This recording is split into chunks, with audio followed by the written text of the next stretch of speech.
Matapos amining hindi niya natupad ang pangakong maibalik sa kuryente sa lahat ng bayang nasalanta ng super bagyong Yolanda, handa na raw magbitiw si Energy Secretary Carlos Jerico Petilla. Bukas daw nakatakdang isumite ni Petilla ang kanyang resignation letter kay Pangulong Noynoy Aquino. Nagbabalik si Chino Gaston. Sa tindi ng lakas ng bagyong Yolanda, halos walang itinira sa probinsya ng Leyte. Mahigit 6,000 ang iniwan nitong patay.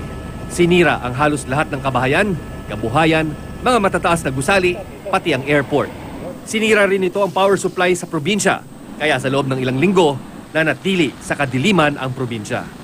5 araw matapos ang hagupit ng Yolanda, nangako si Energy Secretary Carlos Jerico Petilla. Hopefully we can restore power by before Christmas. Okay, yun na lang ang sabihin na lang natin na gusto kong ipamasko sa lahat ng mga biktima. December 24, playing safe, no, talagang huling araw. So kung hindi maibalik ang planta kahit 100 megawatts, ang ating kuryente meron pero medyo low voltage. Ang quality ng linya natin, ang quality ng kuryente natin medyo hindi ideal. Sabi ni Petilla noon, hindi madaling maibalik ang supply ng kuryente dahil 140 na transmission towers ang wasak na wasak at mahirap maitayo muli. But it might actually take them another 3 months to rehab it. And that is already fast-tracked.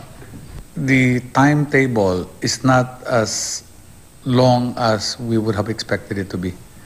In other words, kung ito yung maglalast ng 4 months, maybe we will buy big generator sets. No? Pero it's not. So we're better off waiting for it and use the existing generators that we have.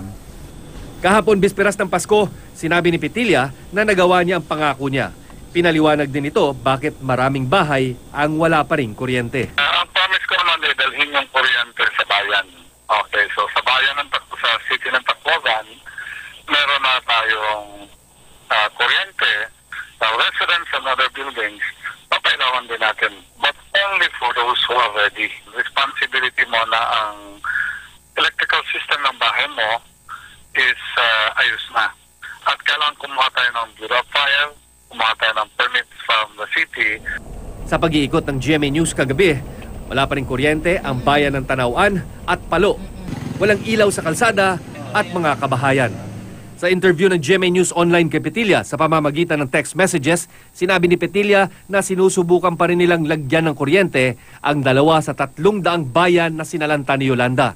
Patuloy daw ang trabaho para makumpleto ito. Pero ayaw naman daw niyang i-pressure ang mga tauhan nilang nagtatrabaho kahit Pasko. Aminado si Petilla na di niya natupad ang pangako niya. Kaya bukas na bukas daw, maghahain siya ng resignation sa Pangulong Aquino. Ayon sa National Electrification Administration, sa 6,892 na apektadong barangay, 4,200 na ang may access sa kuryente. Pero halos 3,000 barangay ang wala pa. Sa karamihang lugar daw kasi, kailangan mag-connect ng mga bagong linya ang mga electric cooperative. Chino Gaston, Nakatutok, 24 Oras.